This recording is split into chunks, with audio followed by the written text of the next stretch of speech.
Okay, so this is a continuation of the video. So let's have an example. So on May 1, S sold his lot to X. The deed of sale was in private instrument on May private instrument. On May 3, S sold the same lot to Y in a public instrument. On May 5, S sold again the same lot to Z in a public instrument. Z immediately registered the sale with Registry of Deeds. So XYZ did not know the sale made to the other two, and none of them took physical possession of the lot. So question, who has better right to the lot? So here, the answer is letter Z. It's because class, kung babalikan natin yung rules ng Article 1544, 'di ba, kung sino yung unang nagpa-register sa Registry of Deeds or Registry of Property. So the better the bet Z has the better right over the lot. So but take note class, uh, the essential elements here is the good faith. So dapat first register the sale in good faith. Next, number 2, suppose Z did not register the sale, or he registered the sale but he was in bad faith, meaning he was aware of one or both of the previous sales. Who has a better right to the lot? So take note class, hindi ka na magiging in good faith kung alam mo na mayroon ng ibang buyer over the property. So the answer will be why? It's because he has the better right.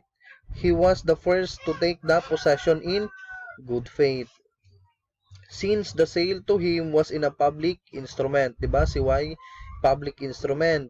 So, since it is in a public instrument, ibig sabihin constructive delivery na yung nangyari.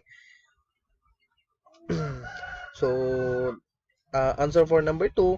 So, letter Y. Has the better right over the lot.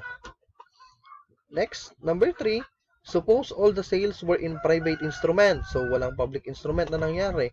And all buyers are in good faith. Who has a better right to the lot? So, the answer is X. It's because X has the oldest title. Siya yung unang naging buyer ng property. 'Di ba? Kung walang nagpa-register sa Registry of Property, wala ding possession. So, number 3 na rules is who has the better right. So, the oldest title over the property. So, here, knowledge gained by the first buyer of the second sale does not defeat his right. So, take note class, halimbawa, ikaw yung first buyer and then alam mong na ibinenta ulit. So, yung rights ng first buyer is hindi madi-defeat. Ibig sabihin, yung rights niya, kahit yung rights niya, binili, naging double sale man, so, he is right pa rin niya yun. So, the governing principle in double sale is priore tempore potior jure. So, first in time, stronger in right. So, ibig sabihin, if you are the first buyer, so you have the more strongest right. Knowledge gained by the first buyer of the second sale cannot defeat the first buyer's right, except where the second buyer registered in good faith and the second sale ahead of the first. So, take note class, di ba, dun sa oldest title kasi, ito yung principle. Kung ikaw yung unang bumili, ikaw yung mas stronger ang right.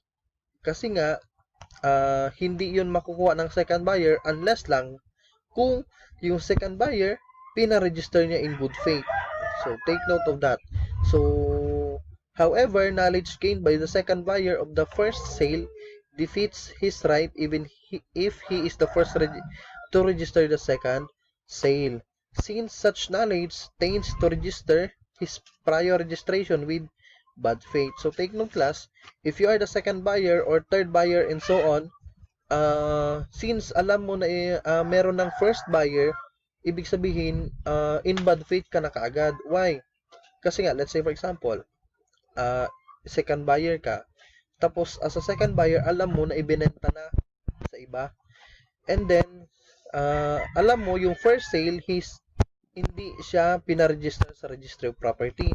So, since ikaw na second buyer, alam mo na may first sale and then pinaregister mo kagad. So, bad faith ka na doon kagad.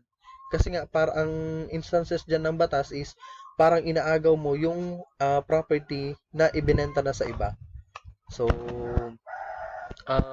you are in bad faith. So, here in Article 1544, it is essential that you must be in good faith. So, take note, class. It is thus essential to merit the protection of Article 1544, second paragraph, that the second realty buyer or the second buyer must act in good faith in registering the deed of sale. So, take note, class, if you are the second buyer, third buyer, and so on buyer, so dapat you are in good faith.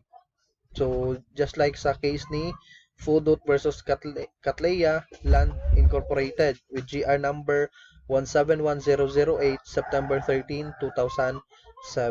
So,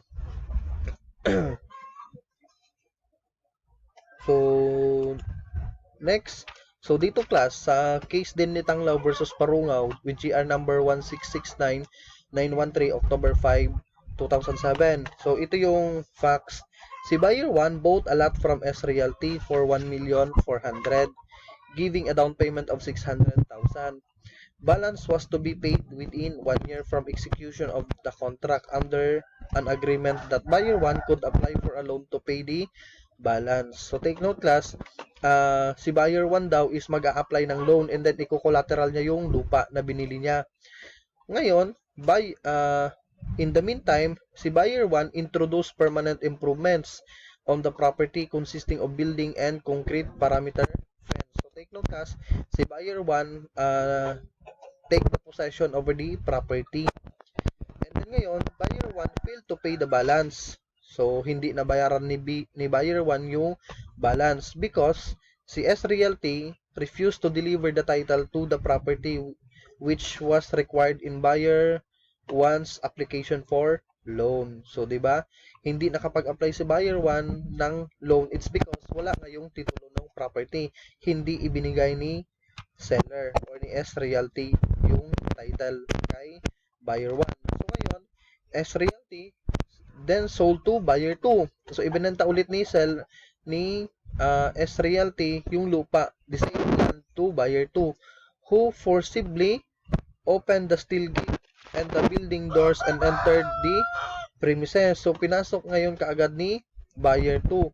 And then, Buyer 2 thereafter registered the sale. So, pinaregister ni Buyer 2 yung sale. Who shall be preferred? So, sino yung mas preferred? Either Buyer 1 or Buyer 2. So, ang sabi ng Supreme Court, Buyer 1 shall be preferred. So, take note, class, si Buyer 1 ang mas may better right. At the time of the second sale, there was already improvements on and occupants other than the seller of the property in question. So, ibig sabihin, class, alam ni Buyer 2 na meron nang nakabiling iba or meron nang first buyer. So, bakit niya pa yon binili? And then, at the same time, pinaregister niya pa yung sale. So, ibig sabihin, hindi yan i-register. It's because in bad faith na siya. 'Di ba? Kasi nga, he has the knowledge of the first sale. So, this fact should have be Buyer 2 on his guard. So, dapat guard na yun ni Buyer 2 na hindi ko na ito bibilhin. It's because meron nang nakabiling iba. So, he cannot therefore be regarded as buyer in good faith. So, hindi siya mabibilong as a buyer in good faith and cannot have any right over the property. So, Buyer 2 has no right over the property. So, yun yung sinasabi dito sa case na ito, Tanglaw versus Parungaw. So, that's all, class, for this topic. So, if you have a question, so kindly ask it on our group chat. So, that's all. Thank you.